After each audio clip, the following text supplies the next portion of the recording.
Talk for us. There are two basic planes of existence in this universe, both governed by a different set of rules. The first is the world at the large, called the space-time grid, governed by Einstein's theory of relativity.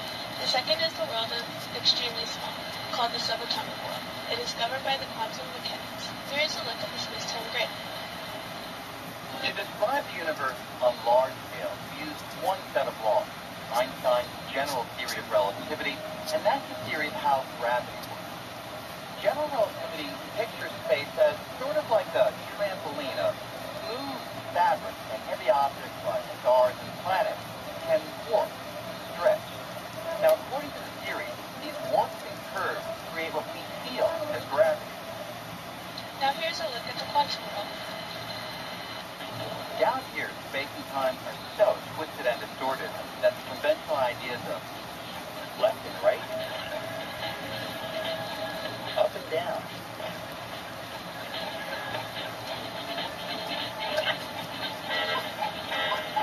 even before and after, break down. There's no way to tell for certain that I'm here, or here, or both places at once.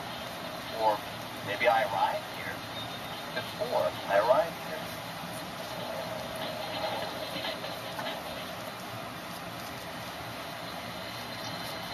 But before we go any further, we must understand that this universe is influenced by four separate forces: gravity, the electromagnetic force, the strong force, and the weak force. Gravity is caused by heavy objects bending the fabric of space. The electromagnetic force keeps the electrons in an atom in place. The strong force is what keeps the protons and neutrons together. And the weak force is the process of turning neutrons into protons, sending off radioactive particles in the process.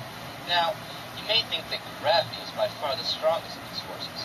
I mean, come on, it's what keeps the planets and stars in line, whereas the other forces just deal with atoms. Well, that's because gravity is working on such a huge scale.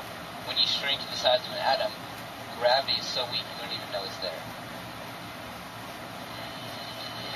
This is where you start discovering the meaning of the universe. Kinda. Not really. Anyways, Einstein's dream was to be able to combine all the forces of the universe to create one master formula. The problem with this is that gravity is so overpowered by the other forces, it would be almost impossible to find an environment in which all the forces work together. Then in the 1920s, a group of young scientists discovered how the subatomic level really worked. Like you saw before,